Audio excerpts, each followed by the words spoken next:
Ce n'est sans doute pas un hasard si le département de Haute-Savoie a choisi une salle de cinéma, en l'occurrence celle de la Turbine à Crangevrier, pour annoncer son plan d'aide au secteur de la culture, alors que les salles obscures sont de nouveau fermées depuis plus de 4 mois. Au total, l'Assemblée départementale va débloquer plus d'1 million d'euros.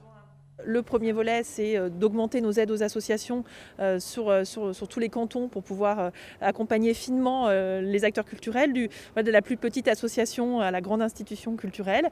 Le deuxième volet, c'est l'aide à justement beaucoup centrée sur le spectacle vivant qui a beaucoup souffert. Le deuxième volet, c'est le soutien au cinéma d'art et d'essai, pour faire revenir les gens dans les salles de cinéma.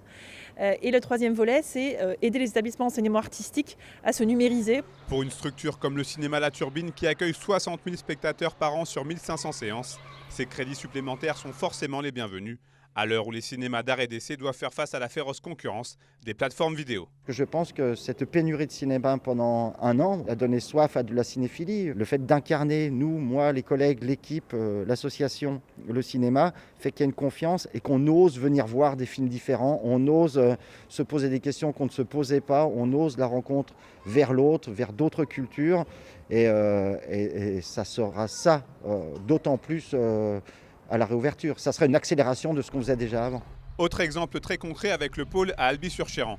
Ce bâtiment, inauguré en 2017, abrite notamment les locaux de l'école de musique du pays d'Albi. D'ordinaire, le MPA accueille 280 élèves, enfants et adultes confondus, et propose plus de 315 disciplines. Mais depuis un an et le début de la pandémie de Covid-19, l'établissement tourne au ralenti. Désormais, seuls les mineurs sont accueillis et le planning des cours a été sérieusement chamboulé. Et pour une meilleure continuité pédagogique, l'école a dû investir et se réinventer, malgré le flou qui persiste. On met tout en œuvre en fait pour essayer de garder la dynamique de l'école.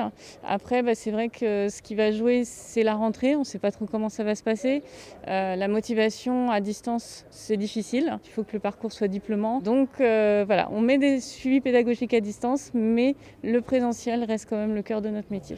Dans le détail de ce plan, 250 000 € iront aux associations, 300 000 € permettront la continuité des activités culturelles, les salles de cinéma d'art et d'essai bénéficieront de 200 000 € et enfin 300 000 € seront consacrés à la transition numérique des établissements d'enseignement artistique.